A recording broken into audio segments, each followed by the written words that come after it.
Hello, my name is Robert Baptist, and welcome to this introductory series of how Medicare works. But please indulge me for a moment and let me introduce myself.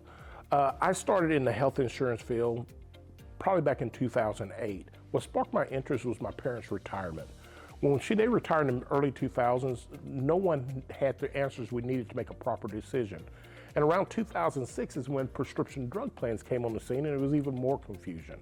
So after digging around Medicare.gov and consuming as much information as I could, I finally had enough information that I could start helping out family, friends, and some church members. In about 2008, I decided to go ahead and get my life and health insurance license, and at that point in time, I actually started helping out the general public.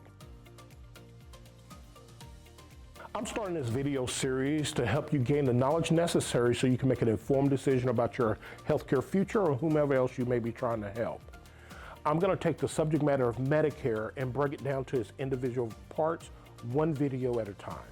And at the end, if you stick with me, I promise you, you'll know more than 90% of the population walking around, including those people in the healthcare field. So let's get started.